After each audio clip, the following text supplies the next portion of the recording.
نحمدہ ونصلی علی رسولہ الکریم اما بعد فاعوذ باللہ من الشیطان الرجیم بسم اللہ الرحمن الرحیم۔ آج کا جو وظیفہ ہے وہ قید سے رہائی کا وظیفہ ہے۔ ویڈیو کو شروع کرنے سے پہلے روحانی وظائف 786 کو سبسکرائب کر لیں اور بیل آئیکن کو پریس کر لیں تاکہ آنے والی تمام نئی سے نئی ویڈیو آپ تک بآسانی پہنچ سکے۔ آج کا جو وظیفہ ہے، اگر کوئی بھائی، کوئی بہن، کوئی رشتہ دار، احباب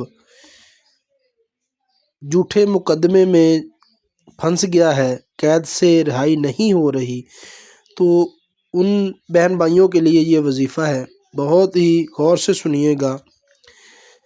بے جا اکثیر ہونے والے لوگ اور ناجائز طور پر قید و بند میں پڑ جانے والے لوگ، قیدیوں کے لیے 1,21,000 مرتبہ اس آیت کو، اس اسم گرامی کو آپ نے پڑھنا ہے۔ اس کو پڑھنے کا اجتماعی طور پر وظیفہ اور ورد کر کے دعا مانگی جائے تو انشاءاللہ اللہ اس قیدی کو جلد سے جلد آزاد کرا دیتا ہے۔ اور ایک قول کے مطابق اگر کوئی قید میں پھنسا ہوا ہے اور وہ اسے کثرت سے پڑھا کرے، کثرت سے پڑھنا شروع کر دے تو قید سے رہائی ہو جائے گی، اور قید سے رہائی ہونے کے اسباب پیدا ہونا شروع ہو جائیں گے۔ ایک دن ایسا آئے گا کہ جلد از جلد جتنا اس آیت کو پختہ یقین کے ساتھ پڑھیں گے نا تو اتنا ہی آپ کے لیے بہتر ہوگا۔ اور وہ لفظ کیا ہے؟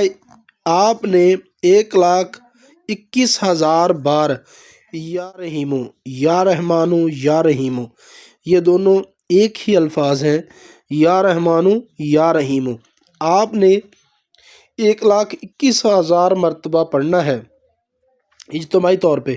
اور جب آپ پڑھیں گے تو 1,21,000 ابھی تک مکمل نہیں ہوگا کہ آپ کے حق میں فیصلہ ہو جائے گا۔ اگر آپ کا کوئی بھی انسان، کوئی بھی شخص قید میں ہے اور یہ بھی پتہ نہیں ہے کہ کس جگہ پہ ہے، تو آپ اس آیت کو، اس اسم اللہ کو آپ جب پڑھیں گے نا 1,21,000 مرتبہ جب آپ پڑھیں گے تو پڑھنے سے پہلے ہی اللہ کی آپ پہ کرم اور فضل نازل ہونا شروع ہو جائے گا، اور آپ کا جو قیدی ہے تو انشاءاللہ وہ رہائی پا جائے گا۔